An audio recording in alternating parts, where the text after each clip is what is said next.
শুভেচ্ছা জানিয়ে শুরু করছি বাংলাভিউ সারাদিনের খবর। স্টুডিও থেকে এই মুহূর্তে সরাসরি যুক্ত হয়েছি আমি শ্রাবণী তালুকদার।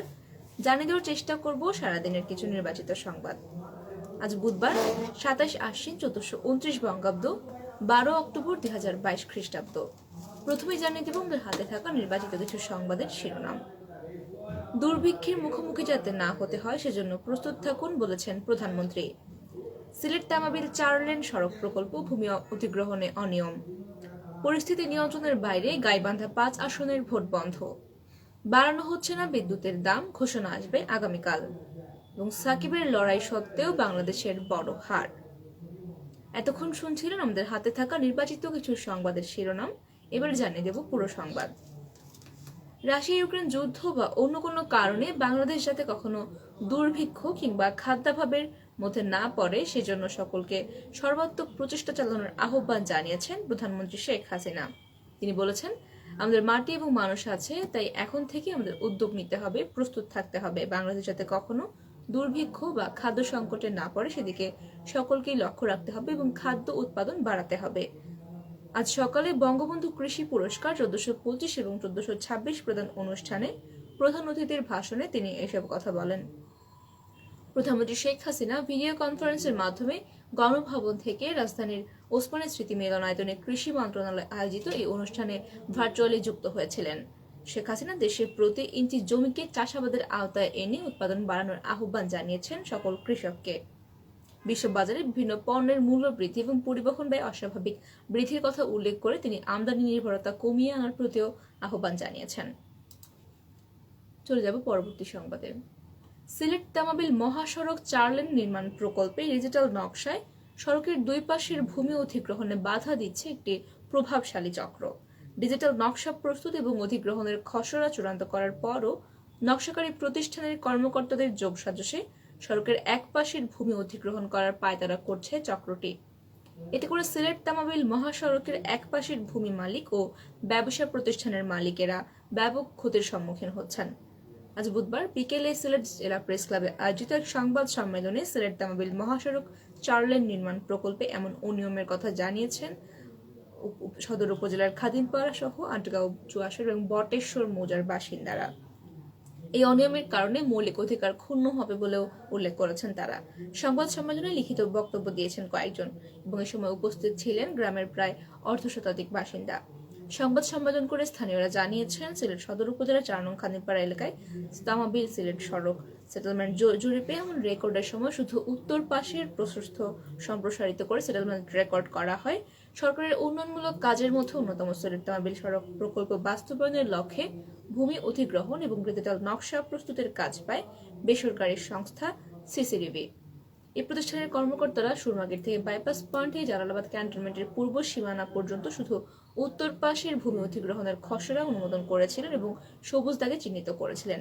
এতে করে সড়কের উত্তর সীমানার ঘরবাড়ি, দোকানপাট এবং শিল্প বাণিজ্যিক প্রতিষ্ঠান এককভাবে ক্ষতিগ্রস্ত হবে ভেবে উত্তর সীমানার বাসিন্দারা 2 বছর আগে প্রকল্প সংশ্লিষ্ট বিভিন্ন দপ্তরে স্মারকলিপি দেন।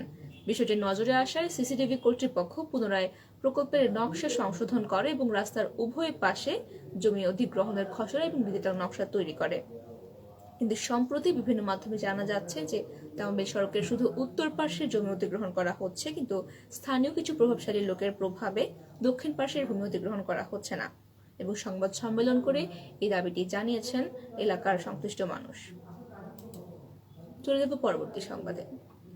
পরিস্থিতি নিয়ন্ত্রণের বাইরে চলে যাওয়ায় গাইবান্ধা 5 আসনের উপনির্বাচনে ভোট বন্ধ করে দিয়েছে নির্বাচন কমিশন। ভোট শেষ হওয়ার 2 ঘন্টা আগে রাজধানীর নির্বাচন কমিশন ভবনে ওই আসনের ভোট বন্ধ করার ঘোষণা দেন প্রধান নির্বাচন কমিশনার কাজী হাবিবুল আওয়াল। ভোট গ্রহণের পরপরই 3টি কেন্দ্রে অনিয়ম পাওয়া যায়। পরে তা অর্ধশতাধিকের বেশি হয়, যার ধারাবাহিকতায় ভোট বন্ধ করে দিয়েছে ইসি। সিইসি বলেন, অনিয়মগুলো, ম্যালপ্র্যাকটিসগুলো বেশি মোটা দাগে দেখা দিয়েছিল। পর্যায়ক্রমে ভোট কেন্দ্রে ভোট গ্রহণ বন্ধের তথ্য তুলে ধরে সিইসি বলেন, তারা দেখেছেন কতগুলো কেন্দ্রে তাদের সিসিটিভির সংযোগ বিচ্ছিন্ন করে দেওয়া হয়েছে, যার ফলে তথ্য সংগ্রহ করতে পারছিল না সিইসি। এবং তিনি আরো বলেছেন, তাদের কাছে মনে হয়েছে ভোট গ্রহণ পরিস্থিতি নিয়ন্ত্রণের বাইরে চলে গিয়েছে।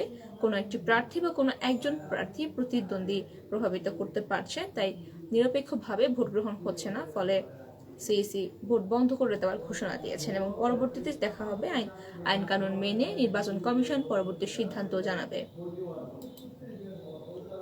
বাজারে মূল্যস্ফীতি বেড়ে যাওয়ায় এই মুহূর্তে ভোক্তা পর্যায়ে বিদ্যুতের দাম বাড়াতে চায় না সরকার, কিন্তু পাইকারি পর্যায়ে বিদ্যুৎ বিক্রি করে লোকসান করছে বিদ্যুৎ উন্নয়ন বোর্ড। এতে সরকারের ভর্তুকির উপর চাপ বাড়ছে। এমন পরিস্থিতিতে আগামী বৃহস্পতিবার পাইকারি পর্যায়ে বিদ্যুতের দাম নিয়ে সিদ্ধান্ত ঘোষণা করবে Bangladesh energy regulatory commission BERC. কমিশনের আদেশে গ্রাহকের জন্য স্বস্তির খবর থাকবে বলে নিশ্চিত করেছেন বিইআরসির দায়িত্বশীল কর্মকর্তা। তারা বলেছেন, দেশে জ্বালানি তেলের দাম বাড়ানোর ব্যাপারে বাজারে ব্যাপক প্রভাব পড়েছে। সব জিনিসের দাম চড়া, সরকার এখন দ্রব্যমূল্যের লাগাম টানতে চাইছে। তাই এমন সময়ে বিদ্যুতের দাম বাড়ার আশঙ্কা নেই। তবে বিদ্যুতের দাম বাড়ানো নিয়ে কমিশন এখন পর্যন্ত চূড়ান্ত সিদ্ধান্ত করেনি। নাম প্রকাশ না করার শর্তেও সূত্র বলেছে, পাইকারি পর্যায়ে দাম কিছুটা বাড়িয়ে ভোক্তা পর্যায়ে না বাড়ানোর সিদ্ধান্ত নেওয়া হয়েছে সরকার প্রধান থেকে।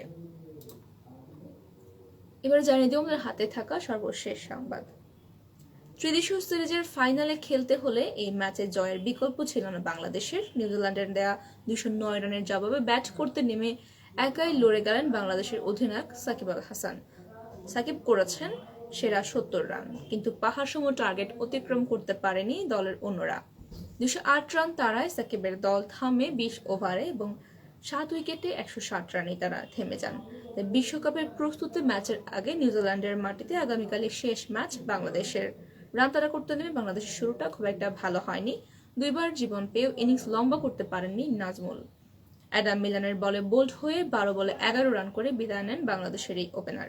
এরপর বেশিক্ষণ টিকতে পারলেন না লিটনও। ব্রেসওয়েলের বলে 16 রানে 23 রান করেই বিদায় নিয়েছেন তিনি। বাংলাদেশ দ্বিতীয় উইকেট হারিয়েছে 47 রানে। এরপর সাকিব সৌম্যের জুটিতে বেশ স্বস্তিতে ছিল বাংলাদেশ, তবে আশা জাগিয়েও ফিরতে হলো সৌম্যকে। 17 বলে 3-4-এ 23 রান করে মিলনের বলে বিদায় নেন তিনি। তার বিদায় ভেঙে দেয় সাকিবের জুটি এবং 4 বলে 4 রান করে ব্রেসওয়েলের শিকার তিনিও। 4 উইকেট পতনের পর সাকিবের সঙ্গী হয়েছিলেন ফর্মে থাকা সোহান, তবে দলকে বিপদে ফেলে মাত্র 2 রান করেই আউট হয়ে যান বাংলাদেশের এই সহ অধিনায়ক।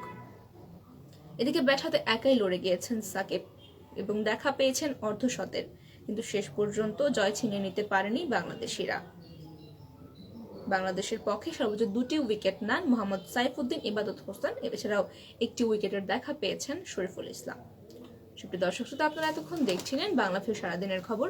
সঙ্গে থাকার জন্য সকলকে অসংখ্য ধন্যবাদ।